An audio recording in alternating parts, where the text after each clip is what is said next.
This is the Tuesday, September 10th, 2024 meeting of the Carmel Clay Board of Parks and Recreation. We will start with roll call, please, Mr. Secretary. Yes, Madam President. Jonathan? Present. Katie? James? Here. Judy? Here. Joshua? Present. Jen? Here. Mark? Present. Lynn? Here.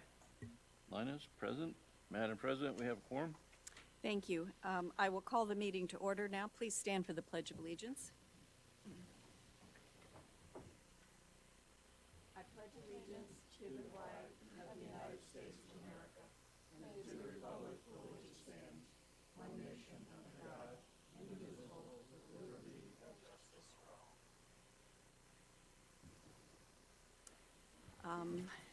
Next item is public comments. I don't see anyone here to address us this evening.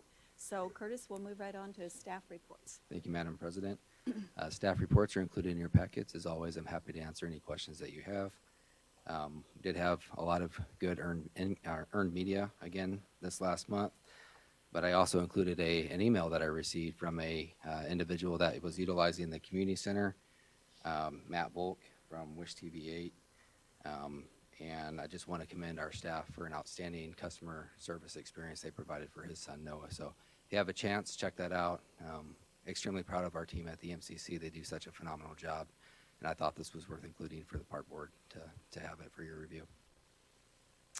I agree. I thought that was a great story and it's pretty really cool. reflected so well on the staff, on the way they handled the situation, and for the young man who was Absolutely. involved in his dad. Yeah. And I just want to comment too on the sunscreen dispensers. That's a great idea. Wish somebody thought of that a lot sooner. That's just a handy thing. I've seen them up in the parks now.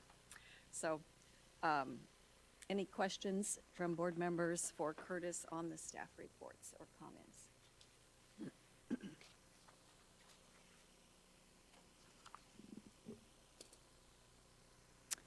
Seeing none, we'll move on to committee reports.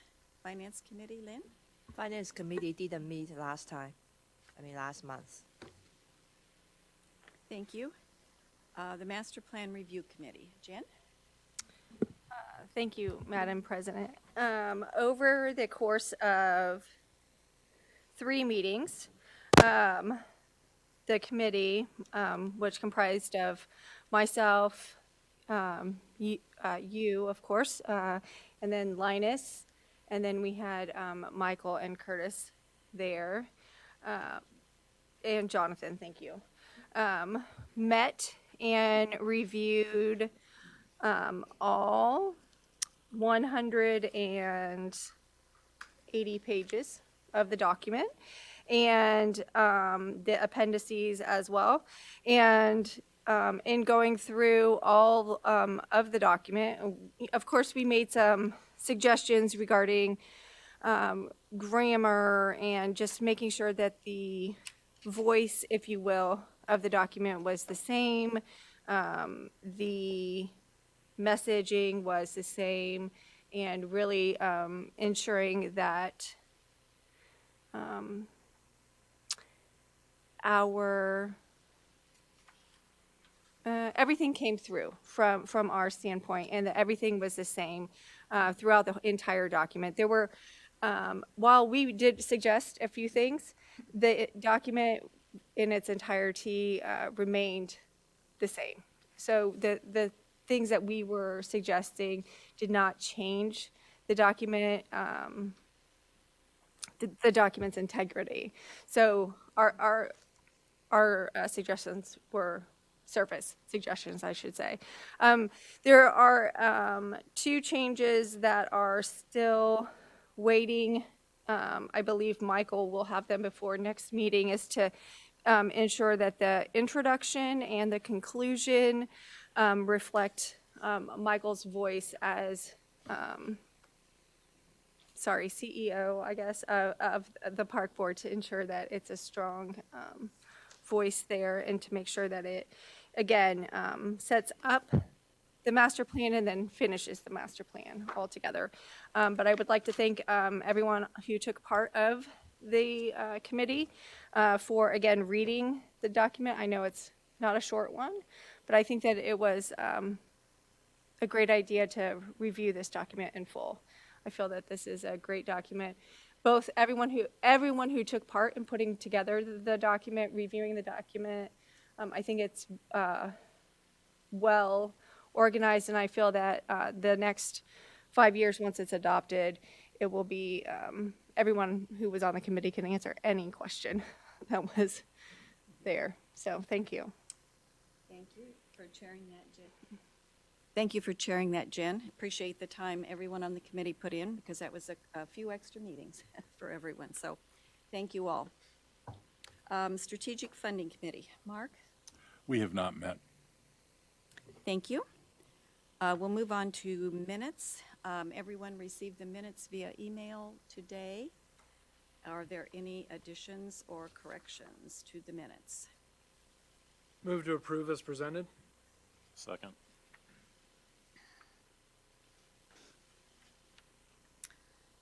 All those in favor signify by saying aye.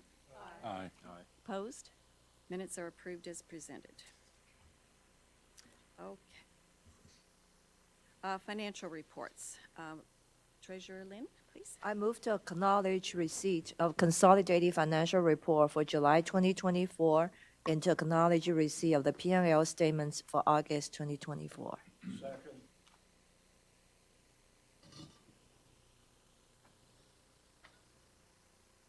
Any questions regarding the documents? All those in favor of approval signify by saying aye. Aye. Anyone opposed? Carried unanimously. Thank you. Claims. I move to approve the claim sheet dated September 10th, 2024, to approve the Clay Township claim sheet dated September 10th, 2024, and to approve payroll wages and liabilities for payroll dates August 9th and August 23rd, 2024. Second. Okay, Lynn moved, Jim seconded. Thank you. Any questions on the claim sheets or the payroll items? All those in favor of acceptance and approval signify by saying aye. Aye. Anyone opposed? Motion carried. Eric, we'll move on to monetary gifts and partnerships and sponsorships.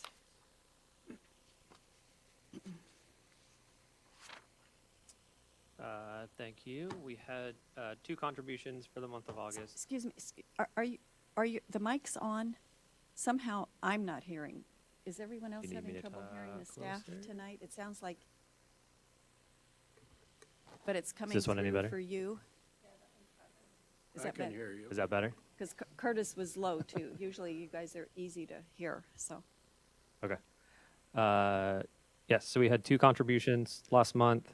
We received a $500 sponsorship towards our HAMPA meeting that happens this week from United Construction. They're sponsoring the lunch provided for that meeting. And then a $100 donation from our anonymous donor for our staff appreciation. So totaling $600 for the month.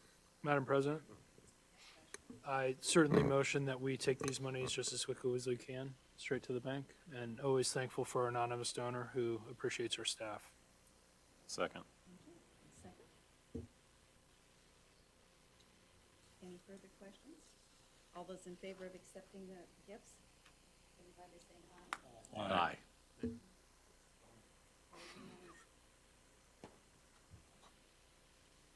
I'm so sorry. After I question and then I turn mine off. I'm so sorry. Okay, Joshua moved, Jonathan seconded, and it was carried unanimously.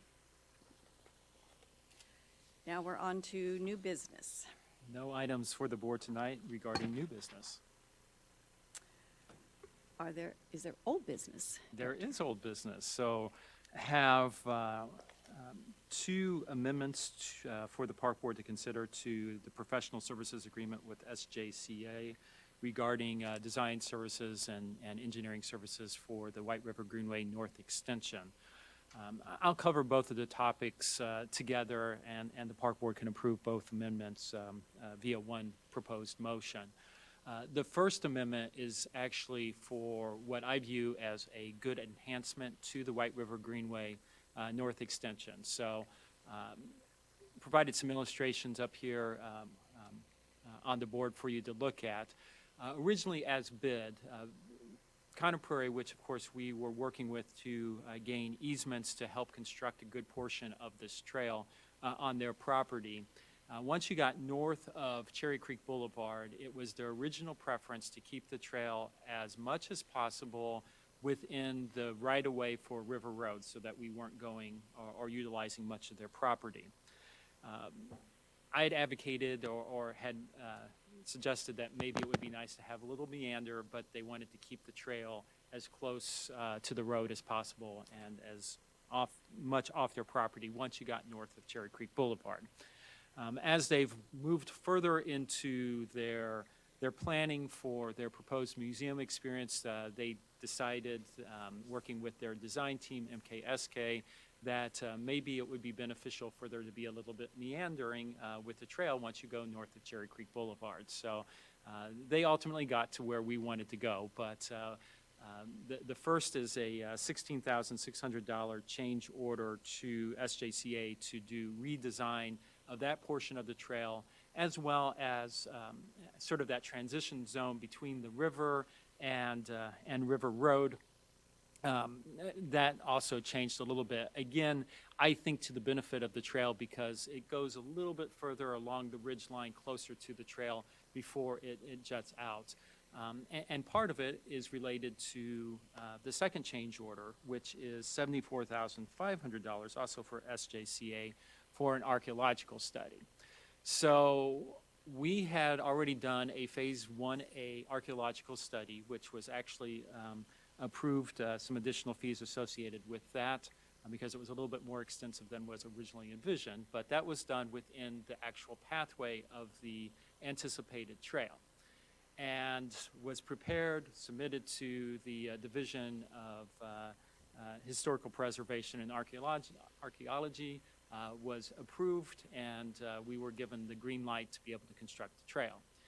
Conner Prairie then came along and contracted with Ball State to also do a archaeological study on a broader swath of their property. So I'm not sure if you can tell within the picture on the left, but what we did was the little ribbon, blue line, which was where the trail was going. They did a broader area, which is where a lot of their development is going, especially for the proposed office complex and some of the restaurants and stuff like that. But instead of excluding our area, they included what we had already done within their study area. And based on their assessments, which used some more enhanced technology to do assessments, there were some potential sensitive areas that were identified, maybe being a little bit more sensitive, all the red blotches that you see on the right one. The three that have arrows next to it were in conflict with where the trail was. So the state basically withdrew their approval for the trail, and we were required to do a Phase 2 archaeological study. Now, of course, as a park system, we always want to do what's right. So we did the Phase 2 study, and that has now since been submitted to the state for review, but it's a change order for $74,500. Now, I will say that the good news is, based on information I have from our owner's representative, the changes to the actual trail route are going to be a cost savings that probably more than cover the change order. So I haven't seen the final numbers, but definitely not going to be a huge offsetting, but you know, it's going to be close to a wash. So with that, I am proposing that the park board approve both of these change orders for the benefit of the trail. With that, I'd be happy to address any questions you may have. Do board members have questions? Mark? I guess the question is, did they find anything? No. They found a couple arrowheads, and they found a shard to the production of an arrowhead, but nothing of significance that the state felt we needed to not do the trail in that location or take significant remediation efforts. So That's good. our original study basically concluded properly. Excellent. Thank you. When I found the at-lateral weight at 106 and Gray, 106 and, I'm sorry, 136 and Gray, the DNR archaeologist came out, and I was fascinated by what he was picking up off the ground, a lot of shards. His explanation to me was they're really looking for remains, and that kind of thing can really be detrimental to a project. Right. But they find shards and stuff pretty regularly that it's more like trash almost. So, Exactly. What they were looking for is they were concerned there might be a structure, historical structure, or, yeah, again, remains, of course, and definitely. I'm sorry, one other question. Did they, we were kind of down here talking, and I assume they did LiDAR, and that's why those SOTs became Yes. interesting? Yeah, Interesting. Fascinating that they have that technology now. it is. And at least they've identified it if they need to go back for anything. Correct. Okay, they know where it is. Any other questions? Would someone like to make the motion? Madam President? Please, go ahead, Joshua. I move the Park Board approve the second and third amendments to the professional service agreement with SJCA for the White River Greenway North Extension as presented. I further move to authorize the Director of Parks and Recreation to execute the amendments as prepared by the Parks Board's legal counsel. Is there a second? Okay, Jen? Any further questions or discussion? I do have a question. Oh, Madam go President. ahead, Linus. Does the rerouting, if you will, of the trail incorporate a greater or increased topography of the trail? The topography will remain, it's pretty flat, so you're not going to see much of a change regardless of where it was originally proposed and where it is. It's just going to be a little bit more interesting when we're closer to the south of the roundabout, the existing roundabout at Cherry Creek Boulevard. It just gives us a little bit more exposure along that ridge line so that you have more views of the river. I mean, not a huge distance. We're not talking miles, we're talking feet, but it's still going to be more interesting. And then when you get north of Cherry Creek Boulevard, when we are going to be paralleling River Road, with the meander, what it allows us to do is, one, get a little bit more separation from the street, which will be more enjoyable for trail users.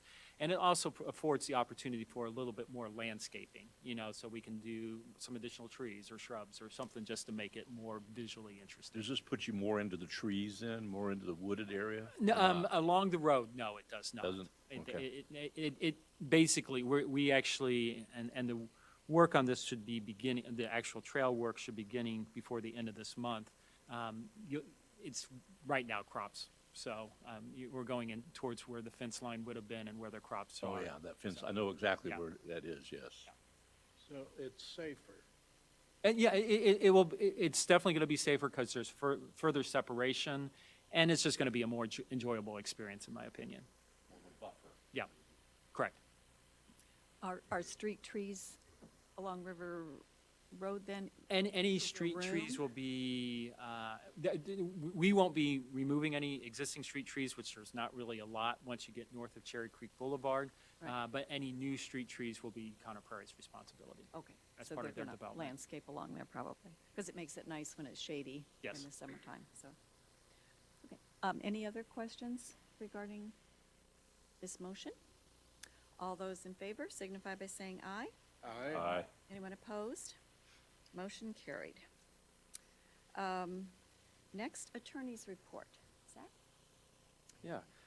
We've been working with the director on a local referendum legislation for parks funding and are reviewing proposed legislation. We assisted staff in updating park rules, which have been submitted to the Carmel Council for inclusion in their ordinances. And we had some issues with performance bonds with Wharfie construction on the White River Greenway, but those have since been solved. And that's it for now. And the changes in the park rules have to do with the DORA, correct? So the changes, what we're working at, and we'll actually bring them to the park board before we ask the city council to Oh, make any okay. changes. What we're proposing is both the park board and the city council have the ability to establish rules governing parks. And originally, there was a lot of consistency between city ordinance and what the park board has approved, but over the years, there's been some separation between those. So we're trying to get the alignment in place, especially in advance of this park resource officers coming online, because the Carmel Police can only enforce the things that are actually codified. And the park board had added various rules, like pertaining to just general use of the parks that never got codified. okay. So we're trying to clean that up. We do recognize because the city council had already effectively changed this, the adoption of the DORA within it, but they had already changed that as it pertained to the park rules that are already codified. So, but we'll clean it up. But what I've done is I've taken our draft, I've submitted it to Corporation Council and to Carmel Police Department for their review, because I'd like to have administrative consensus on the rules. Then we'll first bring them to the park board for step 1 for approval, and then I'll take it to city council for step 2 approval, so that I have both bodies review and buy in on those proposed changes. So essentially, it's enforceable. Yes. Okay. What is being done about the speeders on their bikes on the Monon? I mean, my little walking group just about got taken out, the whole bunch, by a guy last Wednesday morning. I mean, he was hauling between us and oncoming people with strollers. I mean, One of the discussions that we've had, and I think we'll have that conversation both with the park board and ultimately with council, is I think I'd like to bring the speed limit, the official speed limit, to 15 miles throughout the entire length of it. Currently, it's 15 within sort of I think it's like, I may be off on the exact street, whether it's 111th or Carmel Drive, I forget, up to, sort of past the Art and Design District. It's currently 15 there. I'd kind of like to make it 15 the entire distance throughout Carmel. The challenge is, based on information we've received from the police department, is that their radar guns, you can't bounce those off of bicyclists. So it ultimately is an enforcement issue with regard to having police on the trail and probably at first just giving courtesy reminders to slow it down. But that's one of the things that we'll be looking at as we bring the park resource officers online. Hopefully, we have them hired next year, is that their sole purpose will not be on the Monon, but that's one of the areas where we know that we need to give some attention working with the police department. So hopefully through that program, we can do some education and where appropriate, some degree of enforcement. And ultimately, it's up to our residents and visitors of using the Greenway to be courteous and recognize that this is not a race through, but a multi-use trail with many different types of users on it. We need to be courteous and polite to each other. Madam President, this is actually a conversation that came up in MobiCon today as okay. well. And the Dutch conglomerate that was here was quick to point out that most people don't have a speedometer on their bike, Right. and that's not even a regulation. So to Michael's point, it is really going to require some kind of community involvement and some education, if you will, to get people to change their behaviors. This was more like basic common sense. It was like, he was like coming you don't have through to a convince me. buffalo I- herd, really. Madam It was, President, I get yes, it. Jim. I have seen on the streets a sign that gives the speed limit of an oncoming vehicle. I don't know what those cost, but can't those periodically be placed on the Monon? The challenge with those is the same as with the radar guns that the police use, because it's effectively using the same type of technology. It just can't register a bicyclist effectively. They have done some additional PR work on that because an email came, or on Facebook came out from the city and about the speed limit Yeah. in the most congested area, but almost all of it could be congested, and this was just down around the Monon. I mean, it was Correct. just across from the restrooms and the water fountain. And- Madam President, Yes, Jim, go ahead. different question. Yes, sir. What is our policy on alcoholic beverages in the parks?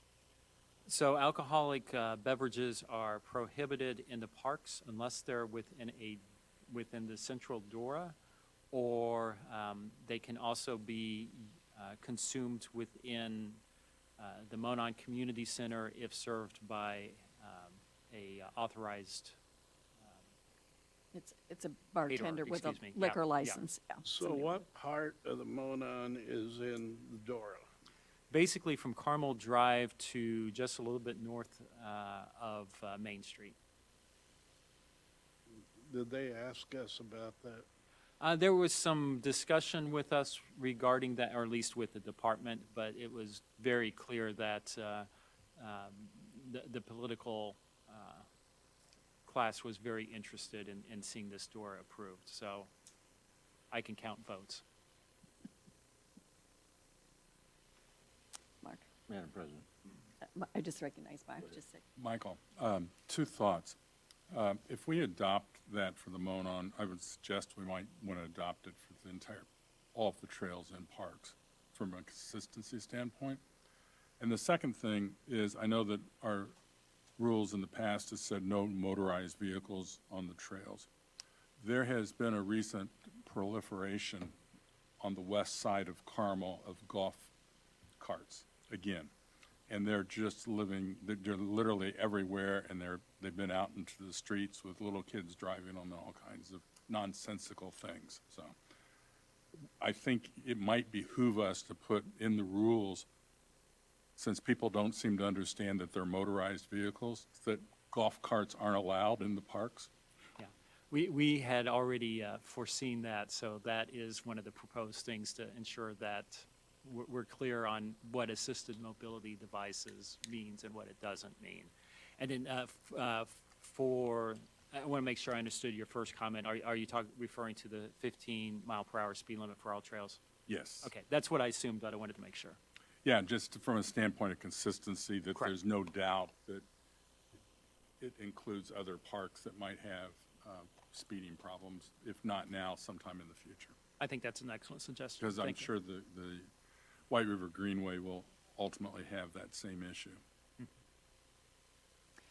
Michael, can I just ask a question about the width of the new trail, Yes. too? What is it? Our current one is 12, right? Am I right? believe it is 15 15, off the top okay. of my head.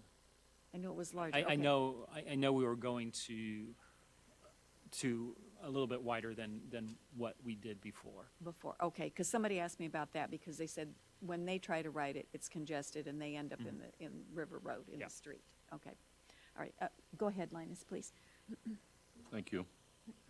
I've got a couple, 2 or 3 items. Sticking with the Monon speed limit, since I live where I live, I see it every day. It's almost in my living room. And I see people that are well above beyond 15 miles an hour, whether they be electric bicycles. Sometimes I've seen mini bikes, I've seen golf carts. What are they called? The unicycles, the one-wheel electric skateboard kind of things. Some of those wind up pretty good.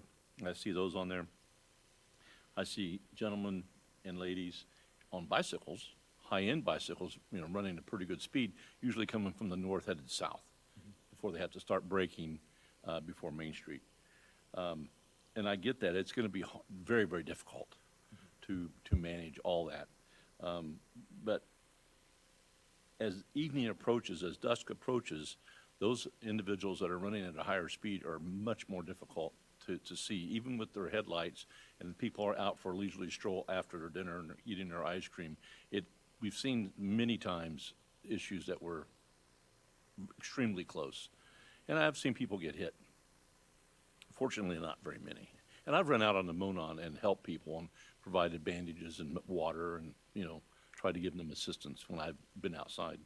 So it is going to be a difficult thing to get our arms around. I get all that. So, but we need to keep vigilant, in my opinion. So there's that. Kind of dovetailing with that, when are we going to do the Old Town section of the Monon upgrade? When's that going to happen?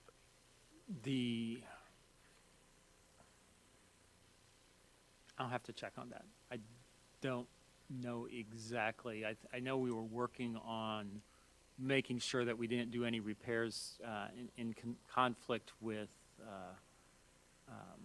work that the city was doing. So let me check on that. I don't have a I would be definitive curious answer. to know that, Absolutely. that approximate date. And third, and possibly last, the splash pad at Midtown. What's the progress on that? So work is commenced on that. It will be completed. Everything is showing that we're working on schedule, and it will be completed for operations next spring. So no more splashing in that pad this year, but it will be ready for operation next year, barring any unforeseen circumstances. So once they're done, it'll be winterized, ready to go in the Correct. spring. Gotcha. Absolutely. Jim, go ahead. I have a real concern about Main Street and the Monon. I use that quite a bit. And people, it's mainly the people using the Monon that ignore the stop sign. And have there been any hits along there?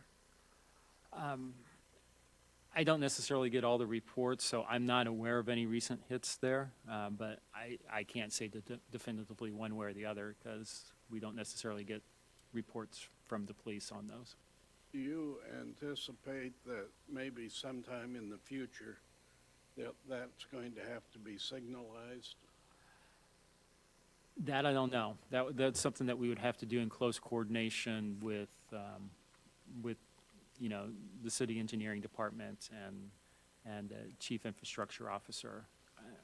Historically, the city's sort of been adverse to signalize controls along the greenway, but we certainly have a new administration. So,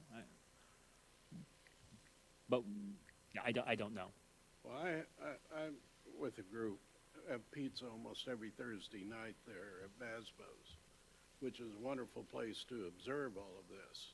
And there's going to be people hurt or tempers flare.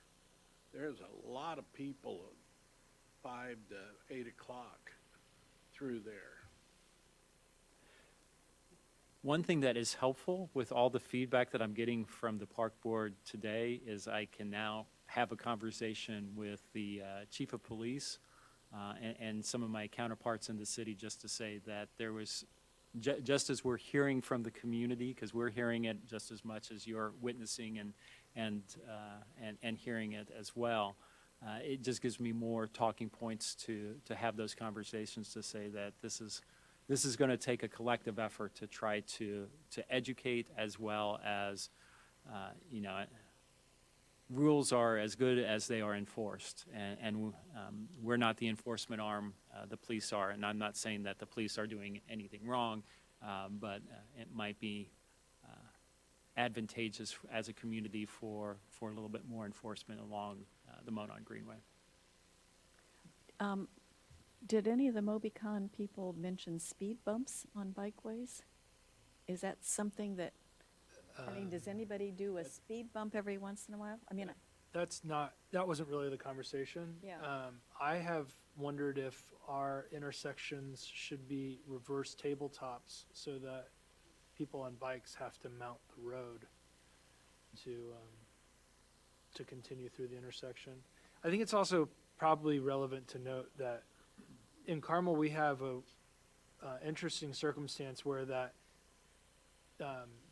knock on wood, vehicles are not hitting people in large part. Right. It's probably relatively unsafe to be in the Carmel High School parking lot. I think that's the highest incidence of cars hitting people. At the Monon and Main Street, I know that we have a high propensity of individuals running into the side of vehicles. So it's kind of the opposite problem.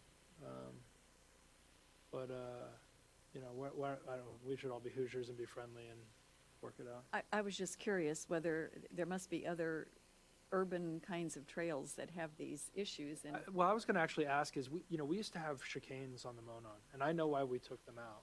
But I've had 2 calls in my professional world this week of people asking for chicanes, not necessarily on the Monon, but in other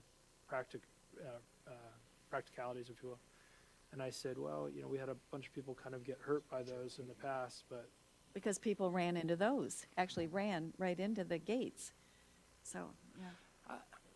Well, we're going to national conference, so I'll be in October, so we'll look and see if we're hearing anything. And of course, the city has the MobiCom, which I know engineering is well represented in. So we'll continue looking at options as to what may be able Ironic to that help. we're dealing with such success. Yeah, that's truly what it is. It's complications of success. It makes it miserable for everybody, though, if people don't follow the rules.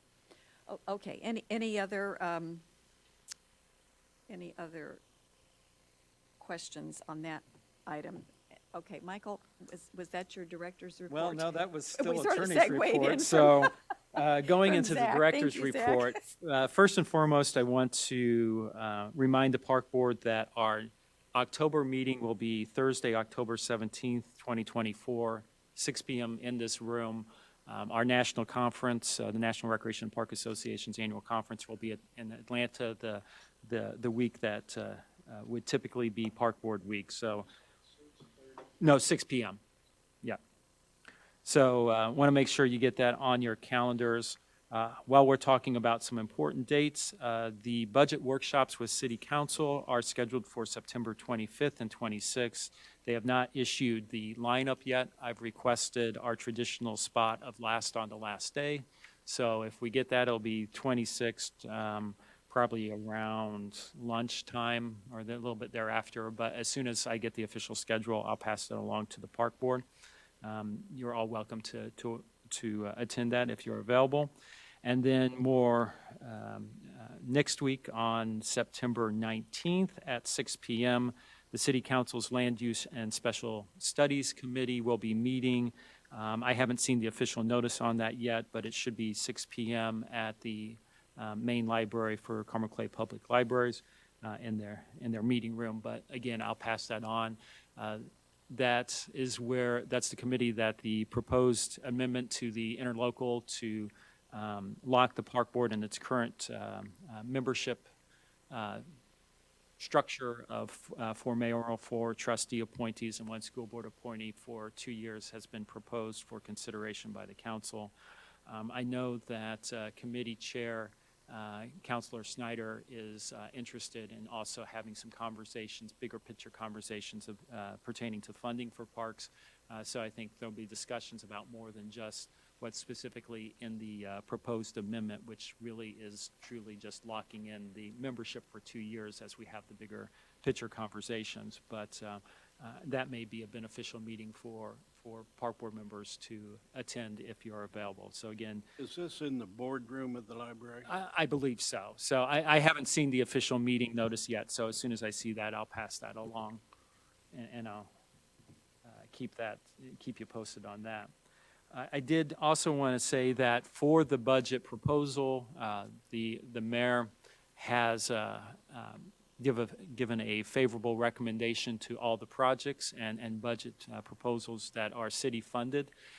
Several of our capital projects, they are proposing to either do capital leases with or including within a bond issuance, which I see is being introduced at the next city council meeting on the 16th, I believe it is, the next Monday. Just saw that released this afternoon, so I don't have a lot of information about that. But we're getting a favorable recommendation. Some of it may not be direct put into the budget, but through alternative funding sources. But the good news is they looked very favorable upon our request, so very appreciative to the mayor for that. Just a couple other things that I wanted to mention to the park board. Obviously, we made it through the summer season, so just some summer roundup numbers for our summer camp series. We had 7,271 enrolled campers within our various summer camps, which is a new high for us. You can see that we've more than eclipsed the previous high number from 2019 of 6,800 and some kids. So very popular as always. Looking at the water park attendance, we had 108,333 visitors to the water park this season, which was our highest attendance since 2019, the year before COVID. But you can see that we've pretty much fully rebounded from the COVID years. When you look into those numbers a little bit more closer, especially when you can factor that in 2019, we had 79 operating days, and this year we had 66. Our actual average daily attendance is up over 200 from that last high, and our average revenue is up significantly, up to $13.12 per visitor. That's taking in both the admission fees as well as any sales in the concessions. So by all measurable metrics, a very successful season at the water park. I can't read it from here, but what's the difference between the maximum days and the less days? So we had 66 operating days this year and 79 in 2019. Is that due to the school starting early? And that's the challenges with the schools starting earlier and the lack of availability of staff. Because schools. Schools are starting earlier, yes, sir. Right. Can you put a money figure in that? Well, it's a little bit hard. Well, I guess we could do if we were open 79 days and take the average revenue per visitor, I guess you could make an assumption that would be the revenue that was left on the table. Well, I think this is something that ought to be brought to the school board's attention. It doesn't just affect parks, it affects all camps that are held during the summer for kids, and you've just cut the summer shorter for kids to enjoy, and, you know, that's substantial number of days, and I'm not just thinking of the financial impact on us, because we appear to be doing okay, but I don't think the school board considers that. So Yeah. Jim, I'm curious, you've brought this up a few times. What are you suggesting? Are you suggesting the school system pay us off, or what's the recommendation? No, I'm not trying to be facetious, I I'm think being they ought to serious. review their calendar, maybe.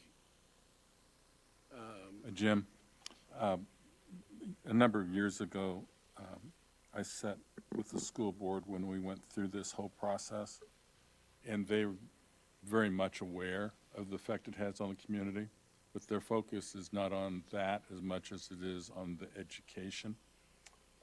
And that came out very plainly from focus groups, from teacher groups, and citizens at the time.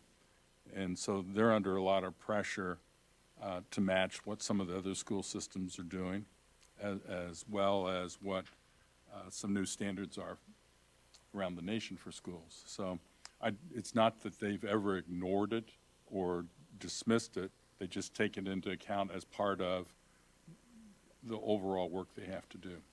Well, the problem is in the first semester, not the second semester. And the two things that affected it were ending the first semester before New Year's rather than spilling over into that's 2 weeks. The other is giving a full week of vacation in the fall. That makes it 3 weeks. And that pushes it from late August to early August. It was the 5th of August this year. And I don't think second semester is a problem at all. It's just the times we live in, Jim, too, No. on adjusting schedules, because I think another reason was people were taking their kids out of school anyway. I mean, that was the thing I've heard about fall break, that a lot of students were absent, too. I'm sure that fed into their. Now, one of the things that we are doing, just taking into account the current realities we're in, is after we closed this season, staff came up with a recommendation to incorporate additional fencing within the inside of the water park, which is going to allow us next season, presuming we can get enough staff, which I feel optimistic that we can, is that we might be able to at least keep part of the water park open longer. Not necessarily during the weeks, because we're still going to have the challenges with the students in class, which affects both the lifeguards as well as the visitation. But what we might be able to do is clamp down so that, say, only the main activity pool with the lap pool and the kiddie pool is open, and we close down the other areas, which actually has the lion's share of where the lifeguards need to be, so that, again, we're providing a outdoor water park experience, just a condensed version, which actually might also align a little bit closer with some of the visitations that we get. Now, if you get a 90, 100 degree, we could probably have everything open. We just won't have the staff for that. But at least it will afford us, which we haven't had in the past, the option to have at least a portion of the facility open beyond when the kids go back to school. And the Flow Rider was open for Correct. weekends, right? Or Yeah, by we did appointment? have opportunities for the open flow, is what we call it. So, yeah, we do through the end of this month. Okay, and how's that going? Has it been a pretty good response, or? Yeah, I mean, we would love to have better attendance, but yeah, I mean, there's enough people for us to justify keeping it open through the Justify month, keeping- for sure. Oh, good. Well, first year, the word will get out then. Yeah. But the other idea about fencing off an area, and that's good thinking. Yeah, and again, that's where it's important to listen to the ideas of the people that are most directly running the facility, because that's something that percolated up, and good ideas come from all areas, so. Do you want to say anything about the email that came out about the reaccreditation? Sure, so Congratulations are in order. Thank you. So it's not official yet. So on the first day, the Monday before the conference starts in October is when we will be officially granted our reaccreditation. And we will, sorry, I should know the date off the top of my head. No, the celebration. On the 22nd at 11 a.m., we will have a celebration. So if you haven't already received, we're inviting, as we have in the past, all the park board will have it at the end of our staff meeting. So we'll do a celebration and unveil a new banner that shows us accredited for another 5 years. So we're super excited about that. It looks like we will have the current chair of the Commission for Accreditation of Park and Recreation Agencies there to give a few remarks. We will likely have the mayor or representative, one of her representatives in attendance. Of course, ask Judy to make some remarks, and Trustee Hensel will also be present to make a few remarks. So we're super excited about that, and super proud of the team for doing the hard work to get us across the finish line with a perfect score again. So Will that be in the gym? it'll be in the gymnasium. What was that date again, please? The 22nd, I believe you said. Yeah. Yeah, Mark Westermeyer will actually be unveiling the banner for us, so I'm pretty excited about that. Doubtful. It's always a short straw who actually pulls it, because other than the last time, there's always been challenges. So Well, that's what I was going to say, because the first time there was a challenge, it about fell on Sue, and maybe we didn't do a very good job. I think, we have it figured out. Yeah, we're running out of I'll space. give Eric credit. I think he came up with the system that has been most successful. So, yeah, fifth time's a charm. Some other items, just quick. We talked about the White River Greenway North Extension, but here's an aerial that was taken in August with satellite. So the two circled areas were where the additional archaeological studies were completed. If you zoom in on this satellite, you can actually see the squares and the tents up there, which was kind of cool. And then they have already begun work on the actual trailhead, so you can see the parking lot that's there, and the beginnings of the footings for the restroom facility. So zooming up, again, here on the right is a photo that was taken the end of last week of the foundation for the new restrooms. You'll start seeing the actual trail work commencing here before the end of the month, now that we have approved plans and working with the contractors to get that all taken care of. Jumping further south along the river to Hazel Landing Park, where the pedestrian bridge is, you can actually see the approaches both on the west side within Hazel Landing Park and on the east side within Fisher's Heritage Park for the bridges. You can also see to the south, southwest, where the parking lot is on our side, as well as you can kind of see where the trail is beginning there. Again, major work on that trail will be coming later this fall. We anticipate the beams coming in again later this fall as well. But you can see the piers on either side of the river are now in place, which is pretty exciting to see that project. Hazel Landing Park is closed. It is a complete construction zone for 3 different projects. You have the roundabout going in at 106th and Hazeldale. You have expansion of the utility station that's along the drive, and then of course you have our work. So it is not safe for the public to be there. The park is officially closed and will remain closed while these construction projects are occurring. And here you can see the entrance off the roundabout and looking into the parking lot area. So again, starting to get a feel for what this is going to be. We're also very excited about the indoor playground project. Figured I'd share some photos of construction progress, as well as we now have some more illustrations to show what's going in there. The different spaces, a small kiddie area, the learning tree, which for some of you may be newer information if you haven't been on the park board for a few years.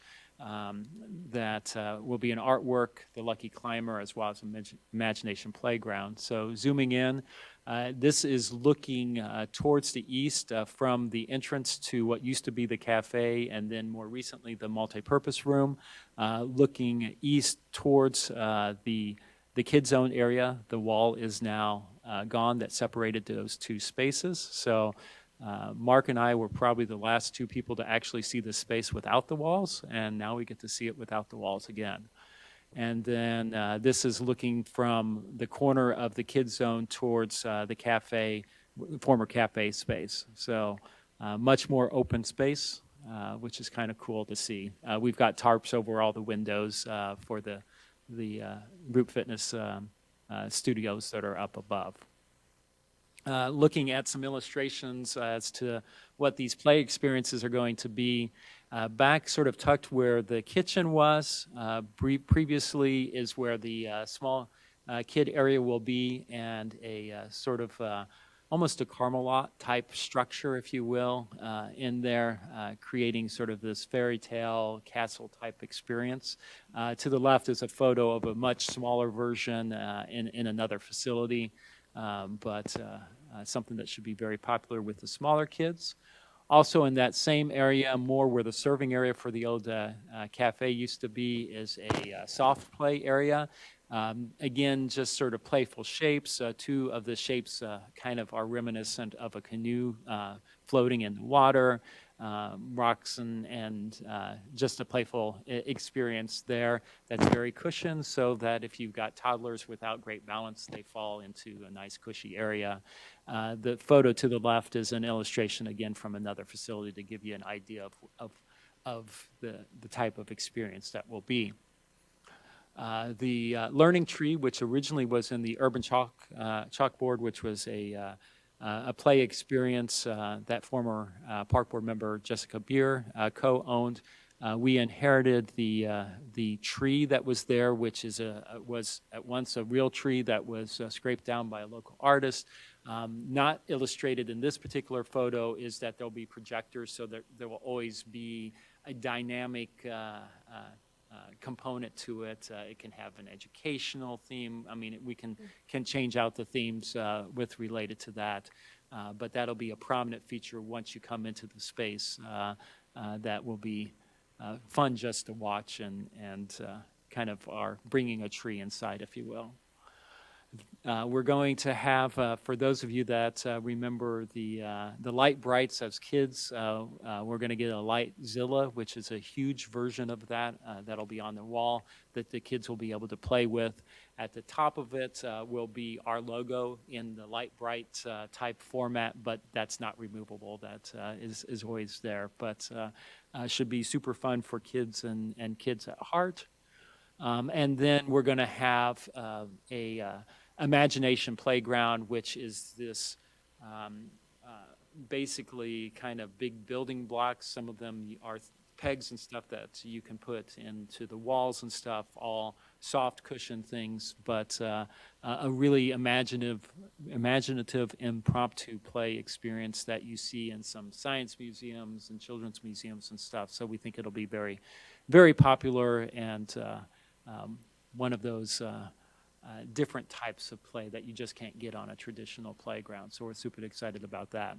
We also have some other envisions for other spaces in there, but we don't have good concepts to share with those yet.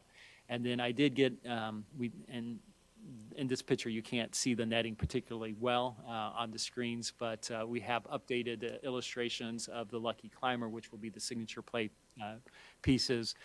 If you get close, you can actually see the netting reflected on this one, which you couldn't see on our previous versions. So, but again, these petals are going to light up. When it's a little bit darker out, it'll glow a little bit more. Now we'll always have lights in there, so it probably won't be quite as dramatic as what you're seeing in the lower illustration, but it'll be. If you've seen the Lucky Climber along Midtown Boulevard, this is like, I think I jokingly said about 40 times the size, but I'm probably not too far off as far as the scope and scale of this one. And of course, it has 2 slides that are integrated within it, which is something that will be unique to our Lucky Climber because Lucky Climber historically has not done slides. And also in the Monon Community Center currently, we are doing the full floor refinishing of the gymnasium, so they're actually sanding it all the way down to the wood, taking all the various varnish layers off, as well as we'll be repainting that. We do that about every 8 to 10 years, so this is the second time in the history of the Monon Community Center that we've done that floor refinishing. So the gymnasium is obviously currently closed and will be closed through around mid-October, if I believe. Into September. Okay, thank you. So that'll, I know our members and visitors to there will be happy when that's open, but when the varnish goes down, they won't be too happy because, well, varnish is varnish. So also at the same time, we are working, I didn't have a photo because I just couldn't get it captured particularly well. They're still working on the slide tower in the indoor aquatics area. So the slides are still closed. That's where I got the October from. That it'll probably be towards late October before that slide tower reopens. But they completely refinished that. It'll look brand spanking new. The slides are the same slides, but the tower was looking rusty from the chloramines that you get in an indoor aquatic setting. So, and the stairs were looking also pretty crummy. So all of that's going to look brand new and very inviting for visitors to the Indoor Aquatic Center. So, you know, a lot going on at the, a lot under construction in the Monon Community Center. Indoor playground, the kids zone has been temporarily relocated to the party rooms adjacent to the indoor aquatics area. So we've got a temporary setup there. It seems to be working pretty smoothly. So, but we'll be happy when we're able to go into the new expanded indoor playground / kids zone area, and we'll be looking for a new branded name for that space as well. So it won't always be just the indoor playground. We'll have a new catchier scheme, but we don't want to reuse the kids zone because that is going to be much more than just the kids zone. With that, I'd be happy to address any questions you may have. Any questions? We've been through all the questions as we went along, I think. Any additional questions? All right. Thank you, Michael, very much. Oh, Linus? Oh, okay. We'll move on to information items. Plan Commission. Joshua, anything to report? Planning Commission had MobiCon today. For those of you who may not be aware, this is a master's class on, in this case, kind of roundabout design, pedestrian integration, et cetera. And then last Friday, I went to River School where I did a review and a study with other city planners and planning commission members on the White River around the Oxbow of Conner Prairie to talk about the river, what's going on, et cetera, integration with Conner Prairie and the City of Carmel. Thank you. School board. We do not have our school board rep, so we'll skip that. Parks Foundation, nothing to report. We have not met again. The Climate Action Advisory Committee, Eric, anything? Nothing to report of significance right now. Okay. Then we're on to Park Board comments and discussion. First, I would just like to say, which I wish I would have said at the last meeting, what an excellent and professional presentation. Of course, the director and the assistant director always do, and Eric, but from Ms. Brown and Mr. Normand, that was also very well done. So please convey our thanks and pride in them. Will do. We're certainly proud of all of our division directors. They play an integral part in helping us put together the budgets for presentation to the Finance Committee, to the Park Board, and setting us up for presentation to the City Council. So thank you. Good job. We'll Any pass other that along. Go ahead, Jen.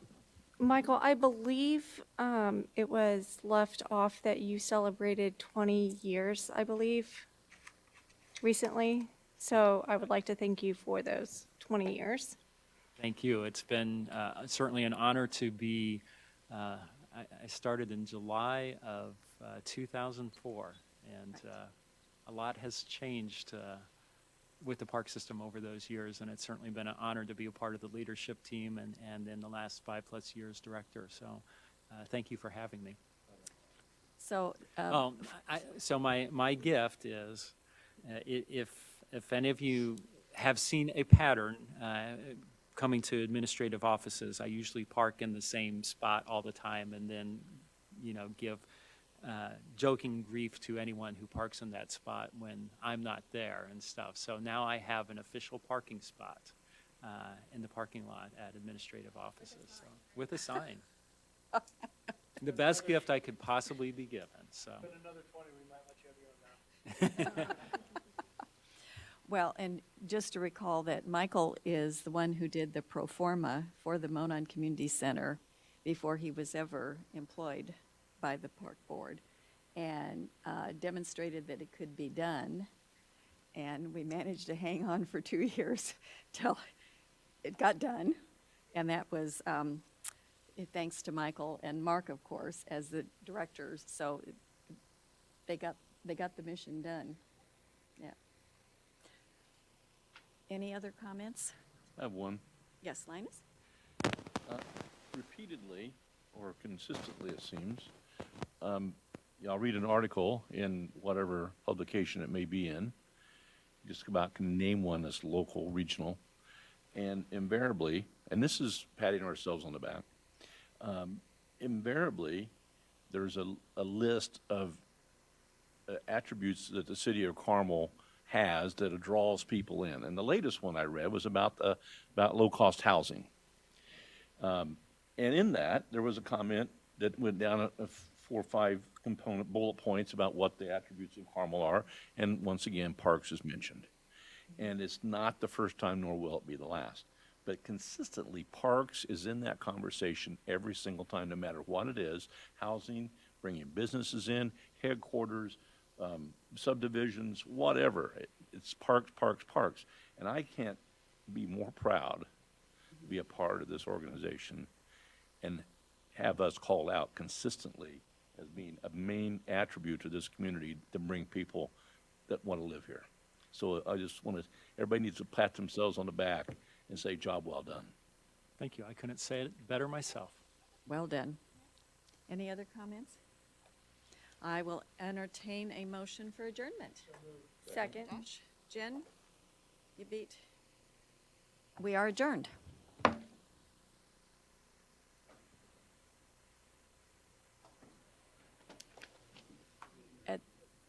7:06, I guess.